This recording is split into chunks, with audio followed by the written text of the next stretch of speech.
बात करेंगे सांख्यिकी में माध्य, माध्यक, बहुलक और परिसर के बारे में। सबसे पहले हम लोग बात करते हैं माध्य। माध्य को जो है इंग्लिश में मीन कहा जाता है। माध्य को समझने के लिए सबसे पहले हम लोग एक एग्जाम्पल ले लेते हैं, और हमारा एग्जाम्पल है 1, 2, 6, 5, 7 और 3 का हमें जो है माध्य निकालना है। तो माध्य निकालने के लिए सबसे पहले हमें क्या करना है, जितना भी संख्या दिया है सभी संख्याओं को हम लोग जोड़ लेते हैं। तो हम लोग क्या करेंगे, माध्य बराबर लिख देंगे। माध्य को इंग्लिश में मीन भी कहा जाता है, लिख सकते हैं। जितना भी संख्या दिया है टोटल संख्याओं को पहले ऐड कर देंगे, यानी कि जोड़ देंगे। क्या है, 1 + 2 + 6 + 5 + 7 + 3 और डिवाइड कर देंगे टोटल संख्या से, यानी कितनी संख्या है यहाँ, 1, 2, 3, 4, 5, 6 संख्या है, तो नीचे 6 से डिवाइड कर देंगे और ऊपर में जितना भी संख्या को ऐड किए हैं हम लोग उन सभी को हम लोग जोड़ लेंगे। इधर से जोड़ लेते हैं, 7 और 3 हो जाएगा 10, 10 और 5 15, 15 और 6 21, 21 और 2 23, 23 और 1 24, 24 अपॉन नीचे हो गया 6, 6 एकम 6, 6 चौके 24, यानी कि हमारा माध्य हो गया 4। और एक बात हमें ध्यान रखना है, माध्य को ही जो है औसत कहा जाता है। यानी जिस तरह हम लोग माध्य निकालते हैं उसी तरह हम लोग औसत भी निकालते हैं, यानी कि माध्य को जो है औसत भी कहा जाता है। औसत को इंग्लिश में कहा जाता है एवरेज। अगर हम लोग को अगर यही क्वेश्चन इस तरह पूछता कि 1, 2, 6, 5, 7 और 3 का औसत निकाल ले, तो औसत भी हमारा आंसर होता 4। कोई दूसरा एग्जांपल लेके देखते हैं।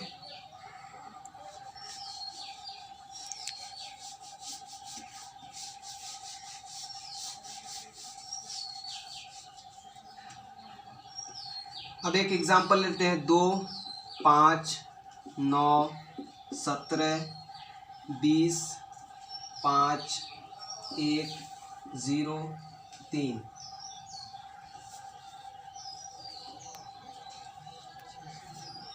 और एक ले लेते हैं 7। अब जो है हमें फिर इन संख्याओं का जो है माध्य निकालना है। तो फिर क्या लिखेंगे, माध्य बराबर क्या होता है, माध्य निकालने के लिए फिर हम जो है इन टोटल संख्याओं को ऐड कर देंगे सबसे पहले, यानी कि हो जाएगा 2 + 5 + 9 + 17 + 20 + 5 + 1 + 0 + 3 + 7। उसके बाद जो है टोटल संख्याओं को हम लोग काउंट कर लेंगे, 1, 2, 3, 4, 5, 6, 7, 8, 9, 10। 10 संख्याएं हैं तो 10 से हम लोग इसे डिवाइड कर देंगे। अब ऊपर में जितना संख्या को हम लोग ऐड किए, जितनी संख्याओं को ऐड किए हैं टोटल को जोड़ लेंगे, इधर से ऐड कर लेंगे।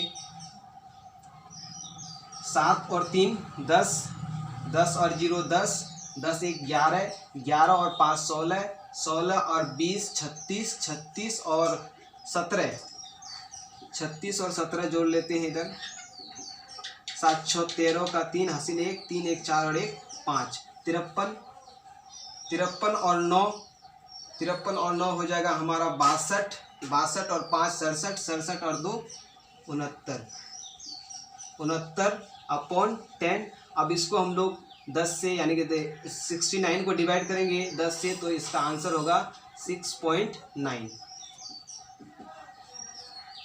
अगर हमें जो है इसमें फिर पूछा जाता है कि इसका औसत निकालें, तो औसत भी इसका आंसर आता 6.9। अब हम लोग देखेंगे कि माध्यक कैसे निकालते हैं।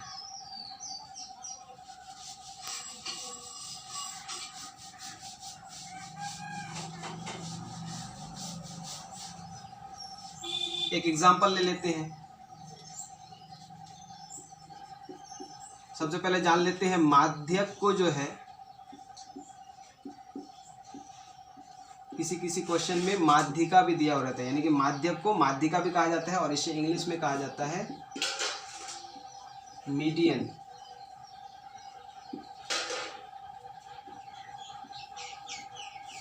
एक एग्जांपल ले लेते हैं, 1 5 3 2 6। अगर इसका हमें जो है माध्यक या माध्यिका या मीडियन निकालना हो तो सबसे पहले हमें ध्यान देना है कि माध्यिका या माध्यक जो होता है, बीच में जो पद होता है वही हमारा, बीच में जो संख्या होता है वही हमारा हो जाता है माध्यक या माध्यिका। तो सबसे पहले हमें जो है माध्यक या माध्यिका निकालने के लिए संख्याओं को आरोही क्रम या अवरोही क्रम, यानी कि इंक्रीजिंग ऑर्डर या डिक्रीजिंग ऑर्डर में सजाना पड़ता है। तो आरोही क्रम का मतलब होता है छोटा से बड़ा और अवरोही क्रम का मतलब होता है बड़ा से छोटा। तो सबसे पहले हम लोग इसको जो है आरोही क्रम में ही सजा लेते हैं, छोटा से बड़ा। सबसे पहले होगा क्या 1, उसके बाद होगा 2, देन होगा 3 और उसके बाद 5 और लास्ट में 6। अब इन संख्याओं में देखना है कि बीच में कौन आता है। तो अगर हम इधर से 2 ले लें और इधर से 2 ले लें तो बीच में बचेगा हमारा 3, यही हमारा आंसर हो जाएगा, यानी माध्यक हो जाएगा हमारा 3। एक दूसरा एग्जांपल लेते हैं इसको समझने के लिए।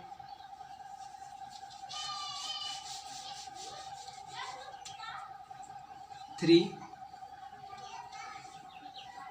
9, 12, 6, 5, 2।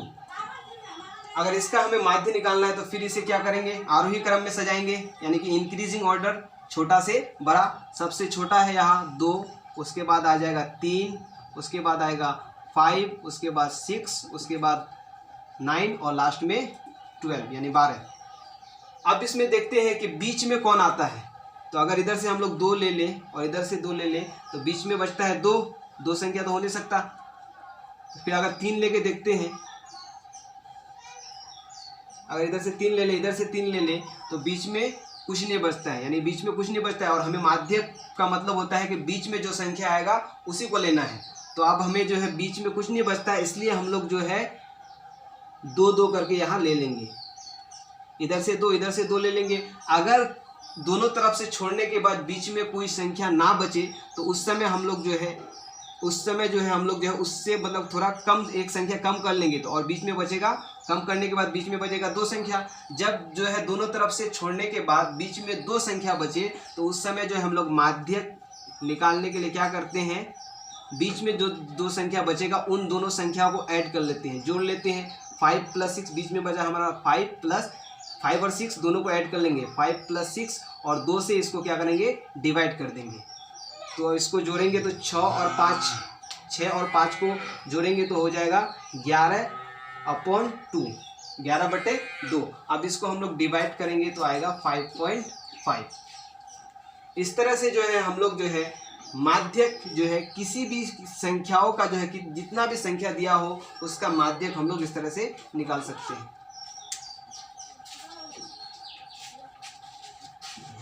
अब हम लोग बात करते हैं बहुलक के बारे में।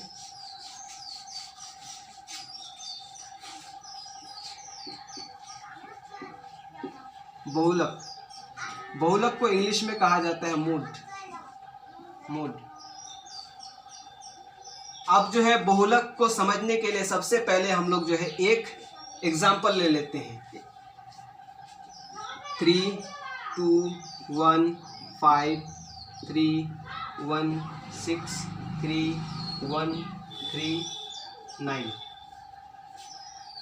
अगर हम लोगों को जो है पूछा जाए कि इन संख्याओं में जो है बहुलक कितना होगा या इस आंकड़े में जो है बहुलक पहचाने और बहुलक का मान बताएं, तो सबसे पहले हम लोग देखेंगे कि इन संख्याओं में जो है कौन सा ऐसा संख्या है जो सबसे ज़्यादा बार आया है। तो हम लोग देखते हैं कि 3 एक ऐसा संख्या है जो इस आंकड़े में सबसे ज़्यादा बार आया है, वही है बहुलक। यानी कि किसी भी आंकड़े में जब कोई संख्या सबसे ज़्यादा बार आता है तो वही संख्या हमारा बहुलक हो जाता है। तो बहुलक हमारा क्या हो जाएगा, यहाँ पे 3 एक ऐसा संख्या है जो सबसे ज़्यादा बार आया है, तो बहुलक हो जाएगा हमारा 3। बहुत ईजी है। अब हम लोग नेक्स्ट उसके बाद हम लोग बात करते हैं परिसर के बारे में।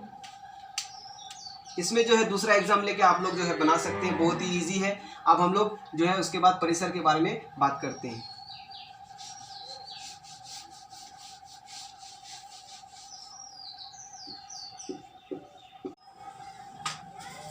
परिसर को इंग्लिश में कहा जाता है रेंज। परिसर को समझने के लिए सबसे पहले हम लोग एक एग्जाम्पल ले लेते हैं। 3, 2, 5, 9, 20, 25। अगर हमें जो है इन संख्याओं का परिसर निकालना है तो सबसे पहले हम लोग जो है परिसर निकालने के लिए देखेंगे सबसे बड़ी संख्या क्या है। तो हमारा सबसे बड़ी संख्या यहाँ पे क्या है, इस आंकड़े में 25 है। और सबसे छोटी संख्या क्या है, सबसे छोटी संख्या है, छोटा नंबर है सबसे 2। तो सबसे पहले क्या करेंगे, बड़ी संख्या को लिख देंगे 25 और माइनस कर देंगे सबसे छोटी संख्या को। यानी कि सबसे बड़ी संख्या से सबसे छोटी संख्या को माइनस करने के बाद जो रिजल्ट आता है वही हमारा परिसर होता है। यानी कि 25 से 2 को माइनस कर देंगे, 2 माइनस कर देंगे, 2 घटा देंगे तो बचेगा 23 यानी कि 23। यानी कि यही हो जाएगा हमारा परिसर। इस तरह से हम लोग जो है सांख्यिकी में माध्य, माध्यक, बहुलक और परिसर को आसानी से और बहुत ही कम समय में निकाल सकते हैं। और इस तरह के क्वेश्चन जो है सभी एग्ज़ाम में, चाहे वो एसएससी का हो या रेलवे का हो, चाहे किसी भी बोर्ड का एग्ज़ाम हो, जैसे कि हो जाएगा आपका ले लीजिए बिहार बोर्ड हो, एमपी बोर्ड हो या यूपी बोर्ड हो, किसी भी एग्ज़ाम में जो है इस तरह के क्वेश्चन जो है 2 या 3 क्वेश्चन एग्ज़ाम में पूछे जाते हैं।